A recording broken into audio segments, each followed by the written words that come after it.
Iran पर 14 देशों ने एक ऐसा इल्जाम लगाया है जिसने पूरी दुनिया को सन्न कर दिया है। यह आरोप है एक सीक्रेट वॉर का।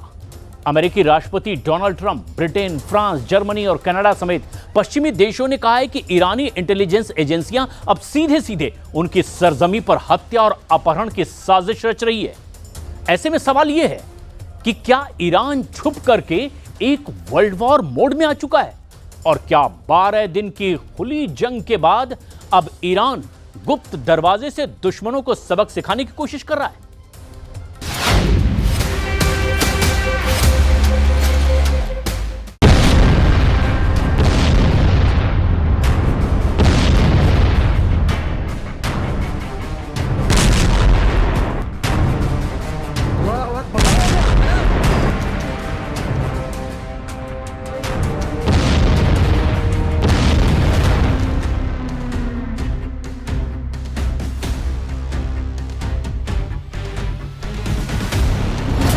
क्या ईरान बहुत बड़े बदले की प्लानिंग कर रहा है?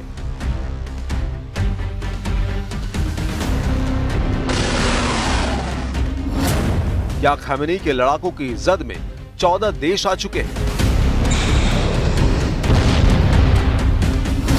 क्या पश्चिमी देशों को सबक सिखाने की तैयारी हो रही है?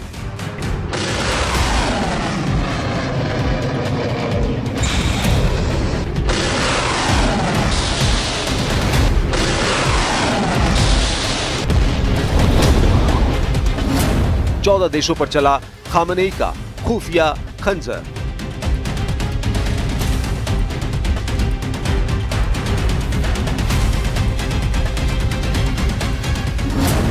वॉर जोन का सीक्रेट प्लान डिकोड।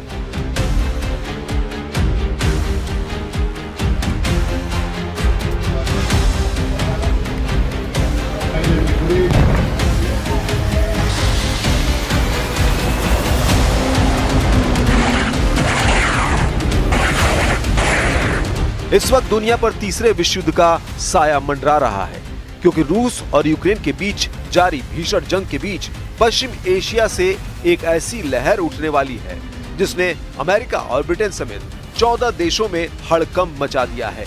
क्योंकि अभी तक दुनिया सिर्फ उन वॉर टैक्टिक्स को देखती आई है जिनके जरिए पल भर में मिसाइलों से बड़ी बड़ी इमारतों को धराशायी किया गया है, जिनके जरिए शहर के शहर तबाह किए गए हैं, जिनके जरिए दुश्मन देशों की सामरिक शक्ति पर भयंकर प्रहार किए गए हैं। लेकिन युद्ध के इन खतरनाक पैतरों के बीच अब जो खबर आ रही है वो न सिर्फ चौंकाने वाली है, बल्कि उस खबर ने पूरी दुनिया को डरा दिया है।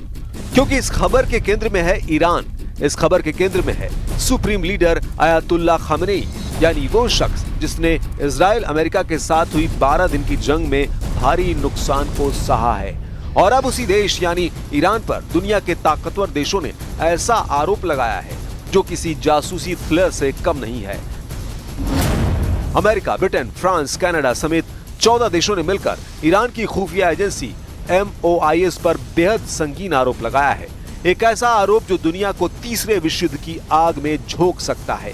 इन 14 देशों ने ईरान की खुफिया एजेंसी पर हत्या, अपहरण और जासूसी का आरोप लगाया है। और ये सिर्फ आरोप या फिर हवाई बातें नहीं है, ये घटनाएं साबित हो चुकी हैं। इन देशों का कहना है कि ईरानी एजेंट्स ने न्यूयॉर्क, लंदन और पेरिस में हत्याएं करने की कोशिश की, विपक्षी नेताओं, पत्रकारों और यहूदी नागरिकों को निशाना बनाया। ब्रिटेन ने साफ कहा ये एक घोषित गुप्त युद्ध है। ब्रिटेन की तरफ से दावा किया गया है कि 2022 से अब तक 20 से ज्यादा साजिशें नाकाम की गई। नेदरलैंड में एक ईरानी नागरिक की हत्या की कोशिश को रोका गया। अमेरिका ने 3 यूरोपीय गैंगस्टर को गिरफ्तार किया जो एक ईरानी अमेरिकी पत्रकार की हत्या की साजिश में शामिल थे।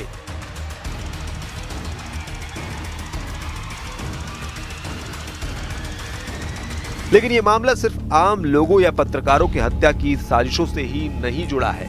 दावा यह भी किया जा रहा है कि अमेरिकी राष्ट्रपति डोनाल्ड ट्रंप की हत्या की साजिश में भी एक व्यक्ति को अमेरिका ने गिरफ्तार किया है। इन देशों का कहना है कि ईरान की खुफिया एजेंसी अब अंतर्राष्ट्रीय अपराधी गिरोहों के साथ मिलकर काम कर रही है और ये सब हो रहा है यूरोप और नॉर्थ अमेरिका की धरती पर, यानी सीधे राष्ट्रीय संप्रभुता का उल्लंघन। ईरान पर लगा ये आरोप बेहद संगीन है, लेकिन ईरान अपने ऊपर लगे सारे आरोपों को बेबुनियाद बता रहा है। ईरान का कहना है कि ये सब फिलिस्तीन में हो रहे नरसंहार से ध्यान भटकाने की कोशिश है, लेकिन जिन देशों ने ईरान के ऊपर आरोप लगाया है वो एक सुर में ईरान के इस सीक्रेट वॉर को दुनिया के सामने बेनकाब कर रहे हैं। America, Britain, France, Canada, Germany, Australia, New Zealand, Netherlands, Sweden, Norway, चेक गणराज्य, एस्टोनिया, अल्बेनिया और लातविया, ये सभी देश अब एक सुर में कह रहे हैं ईरान की खुफिया एजेंसी MOIS इंटरनेशनल लॉ की धज्जियां उड़ा रही है। दावा किया जा रहा है कि ईरान की सीक्रेट सर्विस MOIS ने न सिर्फ सरकार विरोधियों को टारगेट किया, बल्कि आम एक्टिविस्ट, यहूदी नेताओं और एक्स मिलिट्री पर्सन को भी निशाने पर लिया। ब्रिटेन ने इसे डिक्लेयर्ड कोवर्ट वॉर कहा है और अमेरिका ने न्यूयॉर्क, लंदन और पेरिस में हुई हत्या की कोशिशों के दर्जनों केस पेश किए हैं। ये कोई थ्योरी नहीं, ये वो हकीकत है जो अब दुनिया के सामने है। एक खुफिया जंग जो अब खुलकर लड़ी जा रही है। उन हमलों के जवाब में जिन हमलों से ईरान को ढहाने की कोशिश की गई, जिन हमलों से ईरान की संप्रभुता को अमेरिका की तरफ से चैलेंज किया गया।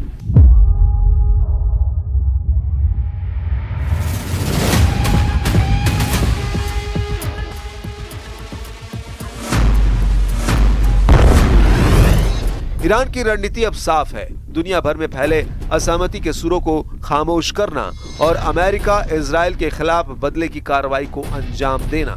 तेहरान का मानना है कि पश्चिमी देश उसके अंदरूनी मामलों में लगातार दखल दे रहे हैं।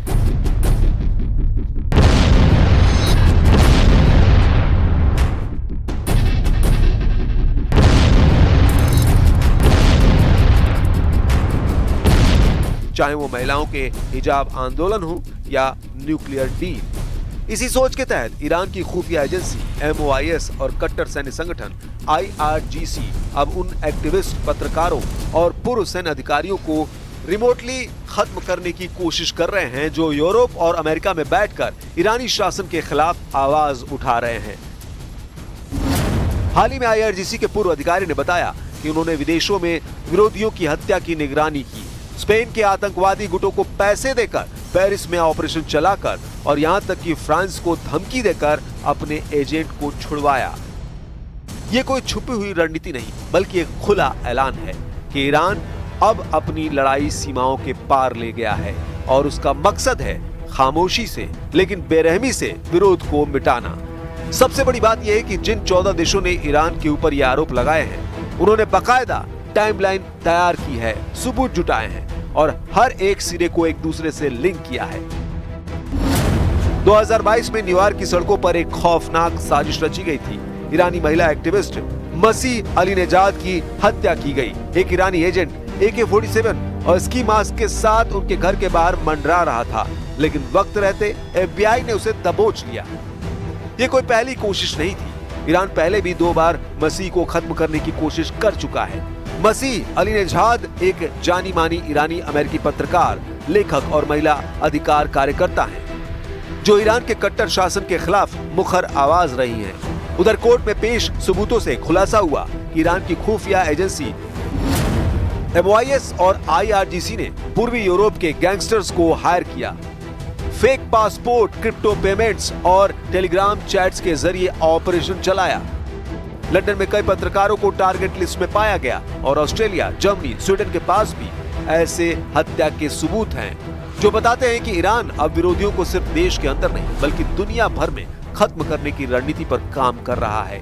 ये एक खामोश लेकिन बेहद खतरनाक जंग है जहां निशाना है वो लोग जो ईरान के खिलाफ दुनिया भर में प्रोपेगेंडा फैला रहे हैं। माना जा रहा है कि ईरान बदले की आग में झुलस रहा है, उस बदले की आग में जिसने ईरान के खिलाफ इजराइल और अमेरिका को एक मंच पर ला दिया था।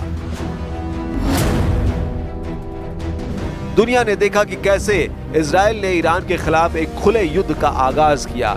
इस युद्ध में इस्तेमाल की गई मिसाइलों, ड्रोन तकनीक और सर्जिकल स्ट्राइक ने पूरे पश्चिम एशिया को हिलाकर रख दिया। इजराइल ने ईरान के न्यूक्लियर ठिकानों और सैनिक कमांडर्स को निशाना बनाया, जबकि ईरान ने 450 से ज्यादा मिसाइलें और 1000 ड्रोन हमले किए, जिनमें तेल अवीव और हाइफा जैसे शहरों को नुकसान पहुंचा। अमेरिका ने भी इस संघर्ष में एंट्री ली और 21-22 जून को ईरान के 3 न्यूक्लियर फैसिलिटीज फोर्दो, नतांज और इस्फहान पर हवाई हमले किए गए। लेकिन जब इजराइल पीछे हटा और अमेरिका ने डिप्लोमेसी की राह पकड़ी तो ईरान ने मोर्चा बदल लिया। अब वो खुली जंग नहीं बल्कि प्रॉक्सी रिटेलिएशन के रास्ते पर है। MOIS और IRGC जैसे संगठन अब दुनिया भर में विरोधियों को टारगेट कर रहे हैं। न्यूयॉर्क से लेकर लंदन, पेरिस से लेकर सिडनी तक यही वो स्ट्रेटेजिक शैडो वॉर है जो अब सीमाओं से परे जाकर एक खतरनाक रूप ले चुकी है। अमेरिकी राष्ट्रपति डोनाल्ड ट्रंप ने ईरान को साफ चेतावनी दी है, हर हरकत पर हमारी नजर है। अगर हमारे नागरिकों को कोई नुकसान पहुंचा तो हम सिर्फ निंदा नहीं, एक्शन से जवाब देंगे। इस बयान के बाद अमेरिका की इंटेलिजेंस एजेंसियों और होमलैंड डिपार्टमेंट ने एक विशेष ऑपरेशन ग्रुप तैयार किया जो दुनिया भर में ईरानी गतिविधियों को ट्रैक कर रहा है। ट्रंप की नई यूनिलैटरल सिक्योरिटी डॉक्ट्रिन के तहत अब अमेरिका किसी भी हमले के जवाब में सीधे उस देश को टारगेट कर सकता है, यानी अकेले, बिना किसी और देश की मंजूरी या साथ के।